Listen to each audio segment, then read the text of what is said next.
Well, Michael Oren is the former Israeli ambassador to the United States. He joins us now from New York City. So, Ambassador, it doesn't seem like Hamas is really accepting this deal. What are your concerns about the negotiations? Good morning. Always good to be with you, Gordon.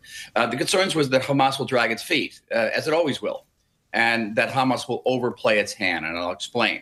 The president has given a deadline, more or less, of this week, where Hamas has to agree to release all of these hostages, living and deceased, and Hamas will then demand a quid pro quo. What is Israel willing to give? How many of these murderers is Israel willing to release from its prisons? But most importantly, from Hamas, will the world allow Hamas to keep its guns, and will the world allow Hamas to remain in Gaza? Now, according to the 20-point plan of President Trump, Hamas has to give up its guns. Hamas has to leave Gaza. So the question is, Hamas is going to try to water down those 20 points as much as it can. And even if, the president has given Hamas a chance to surrender or live, Hamas will overplay its hand by trying to exact further concessions. Well, they've already said that they'll never lay down their weapons. That was just within the last 30 days. And you look back on their charter, their very reason to exist is to wipe Israel off the map. So how can they ever even come to a peace agreement with Israel? How can they agree to cease hostilities given that ideology? They can't. It's contrary to their DNA. What they can do is disguise it for a while. Now they're saying they want to keep their defensive weapons. They'll give up the rockets, so the rockets they have, but they want to keep their rifles. They want to keep their Kalashnikov AK-47 rifles, which they call defensive weapons. And they want to have a role in post-war governance of Gaza, which is supposed to be a technocratic Palestinian government. They want to have Hamas members as part of that technocratic Palestinian government.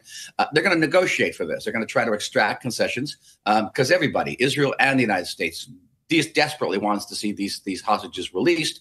And Hamas realizes that. They understand how much we want those hostages back. And they're going to try to squeeze out concessions both from Israel and the United States. Well, tomorrow is the 2-year anniversary of the attack. I said after the attack, we have seen the face of evil. But it seems like truth has been stood on its head. And I'm seeing all of these protests across Europe, across the United States, in places of higher education, people that you think are educated and aware of the history. What's at stake here for Israel? It seems that the military war is being won, but the propaganda war is being lost. That is true. That is true. But, if you lose a military war, and coming back from a loss of a military war is very, very difficult. Sometimes it's impossible. Coming back from a PR loss can be rectified over time. And one point thing is to keep in mind, Gordon, is that this is not just a war for Israel's survival. It's a war for the survival of our common civilization. These people who are calling for Israel's destruction, ask them whether they love the United States. Ask them whether they love France or Great Britain. They hate these countries. They burn the flags. And every time you see a pro-Israel demonstration, you'll see American flags flying and people saying thank you to the police and thank you to the U.S. military. It's very different. What's at stake here is a true Armageddon battle between good and evil. And I think you phased it just right. How do we counter the propaganda war? Because it's amazing to me. I'm hearing professors in universities in the United States, and they're actually saying we should struggle against the U.S. because of its support for Israel. And so that's advocating, in my view, I mean, they would probably argue in court, no, we didn't really mean that by the word struggle. But it looks like they're advocating for some kind of violence against the U.S.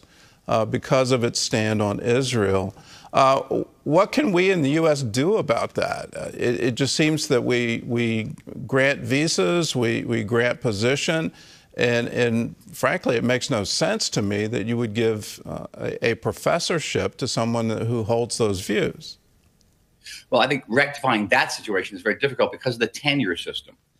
In these universities, professors, as they retire, will choose their successors, and quite naturally, they'll choose the successor who agrees with that position. So these anti-Israel, anti-American positions get passed on through professor to professor, generations of generation, and unfortunately, they percolate down into their students. And this is what we've seen, not just over the last 2 years, but over the last almost 60 years, since the youth revolutions of the 1960s. And you have to change that system fundamentally. There are wonderful universities that are very pro-American, very pro-Israel. There's the University of Austin, the University of Texas.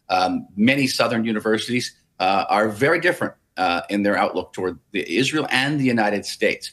But I stress, this is not just a struggle for Israel's security and existence. It's a struggle for the United States of America. And in these universities, the Department of American Studies have become departments of anti-American studies.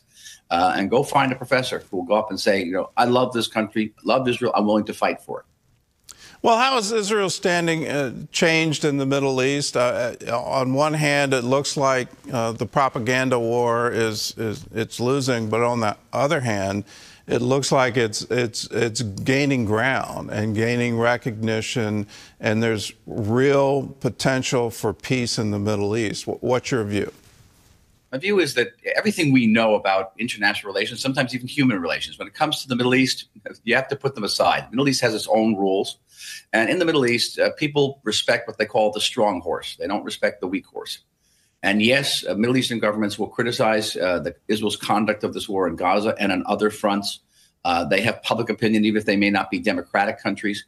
But they will respect Israel if it shows strength. If Israel prevails over Hamas, you will see that the Abraham Accords forged by President Trump during his first term will expand. And you will see peace between Israel and Saudi Arabia. I believe is possibly peace between Israel and Lebanon, even peace between Israel and Syria. And through the Saudi peace, the Saudi government is the most prestigious in the Muslim world. You could have peace between Israel and the largest Muslim countries in the world, which are Indonesia and Pakistan. Well, I pray for that future, and I look forward to it. You left Iran off that list. Is there any hope for peace with that country? There is indeed, and I think that when the Iranian people rise up and throw off the yoke of this truly evil regime in Iran, that we can go back to what we used to have. We used to have a very close relationship with Iran. It used to be one of our closest friends in the 1960s and 70s. We can go back to that. The Iranian population is overwhelmingly pro-Western, and I believe that they want peace with Israel as well. All right. Ambassador Oren, thanks for your insight, and thanks so much for joining with us. Thank you for your support. Bye. All right. Terry?